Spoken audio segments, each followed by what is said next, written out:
Selamat malam dan selamat bergabung buat teman-teman yang sudah bersedia nangkring di sini.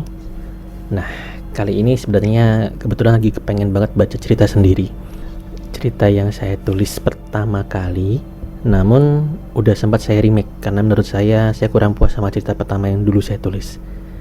Nah, cerita yang saya maksud adalah Makhluk di Pohon Beringin Asrama. Selamat mendengarkan. Hari ini sebenarnya bukan hari yang kutunggu-tunggu, karena mulai hari ini aku akan pindah sekolah dari ibu kota ke sebuah sekolah di daerah pegunungan, lengkap dengan asrama tempat aku akan tinggal nanti. Sepanjang perjalanan, aku hanya menikmati pemandangan sambil memikirkan bagaimana kehidupanku di sana saat berpisah dengan kedua orang tuaku. Tinggal di asrama sama sekali tidak pernah kubayangkan, apalagi aku sering mendengar mengenai kenakalan anak-anak asrama. "Gio, kita udah sampai nih," ucap ibu memecahkan lamunanku. Aku mengambil barang-barangku dan membawanya turun dari mobil. Pemandangan yang serba hijau dan udara yang segar sedikit menghiburku. Namun sesuatu menarik perhatianku. Sebuah pohon beringin raksasa yang berukuran sangat besar berdiri tegap di belakang asrama. Sekolahku terletak di sebelah asrama. Tidak ada yang istimewa dengan sekolahku. Hanya bangunan sekolah biasa sama seperti sekolah pada umumnya. Kami menuju ke ruang kepala sekolah. Beberapa anak kecil seumuranku mengintip dari jendela-jendela asrama, seolah tertarik mencari tahu siapa teman baru yang akan bergabung bersama mereka. Paling tidak, aku tidak akan merasa kesepian di tempat ini. Di ruang kepala sekolah, ibu berbincang-bincang cukup panjang dengan kepala sekolah yang memperkenalkan diri dengan nama Bu Ranti. Aku mulai bosan mendengar ibu yang terlalu banyak bertanya. "Gio, kamu di sini dulu nggak apa-apa kan?" tanya ibu. Sebuah pertanyaan klise. Aku menolak pun mereka juga tidak akan berubah pikiran. "Iya mah, kayaknya bakal banyak teman main juga. Tadi Gio lihat udah pada ngeliatin Gio dari jendela kamar asrama," jawabku. Ibu mengelus kepalaku. Mungkin karena senang aku sudah jadi anak penurut dan ibu kepala sekolah hanya mengurutkan alisnya melihatku. Bosan dengan perbincangan mereka, aku pun keluar dan berkeliling melihat-lihat suasana sekitar. Udara dingin di sini benar-benar membuatku merasa nyaman.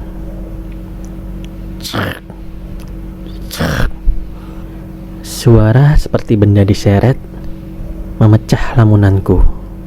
Aku merasa seperti melihat seorang anak kecil berlari menuju bangunan tua di dekat pohon beringin.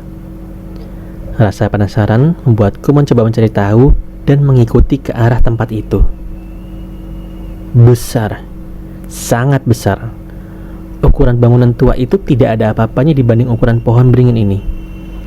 Bahkan saat di siang hari, cahaya matahari pun hampir tertutup sempurna saat berada di bawahnya. Hihihi. Terdengar suara langkah anak kecil berlari meninggalkan bangunan tua menuju pohon beringin. Aku berjalan mengikuti sumber suara itu. Namun tanpa sadar, aku sudah ada tepat di bawah pohon beringin.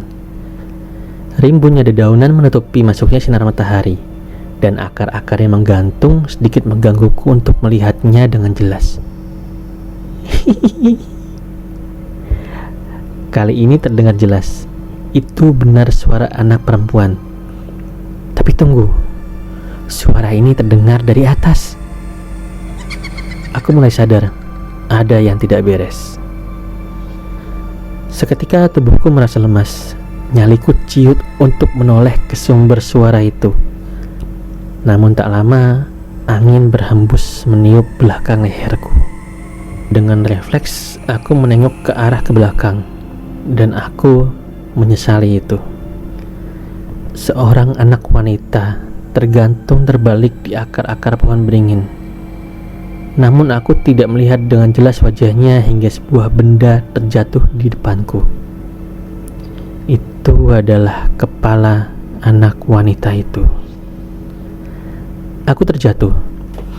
Apa yang kulihat sangat tidak dapat kupercaya. Kakiku lemas namun tetap berusaha menjauh dari kepala makhluk itu. Sayangnya makhluk itu tidak diam.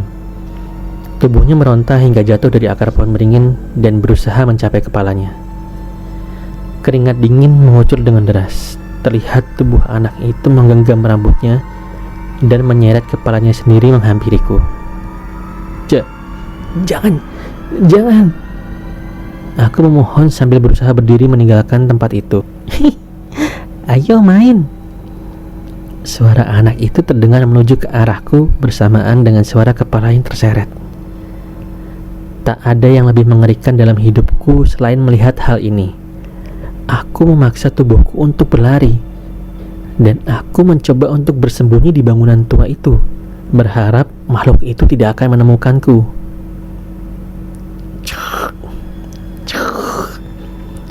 Suara benda diseret terdengar mengelilingi bangunan ini. Aku hanya meringkuk bersembunyi di bawah jendela untuk menghindar dari pandangan makhluk itu. Kamu di mana? Aku cari ya. Suara makhluk itu seolah menikmati keadaan ini. Tak ada lagi yang dapat kuperbuat selain menunggu hingga makhluk itu meninggalkan tempat ini. Setelah cukup lama, suara benda diseret itu terdengar menjauh. Merasa keadaan sudah mulai aman, aku pun membuka mata. Namun, sekali lagi, kepala makhluk itu terlempar masuk dari jendela dan terjatuh tepat di hadapanku. Kepala makhluk itu berusaha memutar menghadapku, memamerkan wajahnya yang pucat. Ketemu, ucapnya dengan senyum yang mengerikan. Aku tak lagi dapat menahan tangisku, dan dengan mengumpulkan sisa keberanian, aku memaksa kakiku untuk berlari keluar dan mencari pertolongan. Dari jauh, terlihat beberapa anak kecil berkumpul di dekat asrama. Aku berusaha berlari menghampiri mereka dan meminta pertolongan. Tolong, ada setan, tolong, teriakku. Namun sepertinya mereka tidak mendengar. Walaupun begitu, aku tetap berlari ke arah sana. Belum sempat sampai ke asrama, seekor anjing muncul dengan memasang wajahnya yang menyeramkan.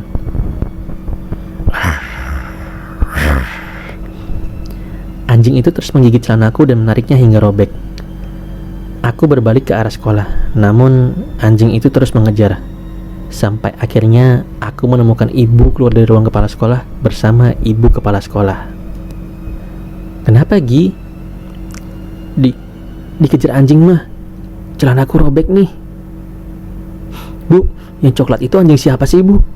Tanyaku kepada kepala sekolah. Oh, yang itu. Sambil menunjuk seekor anjing yang berjalan sedikit melompat sambil menjulurkan lidah seolah mengajak bermain. Oh, itu anjing peliharaan asrama sini. Dia memang senang ngajak main orang baru, lanjutnya. Aku yang sudah kelelahan hanya bersembunyi di belakang orang tuaku. Belum sempat menceritakan apa yang terjadi tadi, ibu sudah mengajakku meninggalkan sekolah. Lihat rumahnya Bu Ranti yuk, ajak ibuku. Rupanya ibu memilih opsi lain untuk tidak menitipkanku di asrama, melainkan tinggal di rumah Bu Ranti yang juga digunakan sebagai kos untuk anak-anak. Sudah ada beberapa anak yang tinggal di rumahnya. Di sini memang sudah biasa untuk mereka yang tidak kebagian tempat di asrama untuk bisa kos di rumah guru-guru atau warga. Namun tetap bersekolah di sana dengan disiplin yang sama seperti di asrama. Kami berjalan kaki dari komplek asrama menuju pintu gerbang keluar. Karena sebenarnya rumah Bu Ranti terletak di desa Sukmaraya yang cukup dilalui dengan berjalan kaki. Nah, kenapa nggak jadi di sini? Tanyaku penasaran. Di rumah Bu Ranti tempatnya lebih layak. Mama juga jadi bisa sering nelpon kamu, jawab ibu padaku. Tapi mah, di sini banyak anak-anak seumuranku. Tadi Gio juga ngeliat mereka, tanyaku pada ibu. Bu Ranti terhenti sejenak. Ia menghampiriku dan berkata kepadaku, Gio, anak-anak asrama masih pada sekolah. Jadi seharusnya tidak ada anak-anak di asrama, ucap Bu Ranti.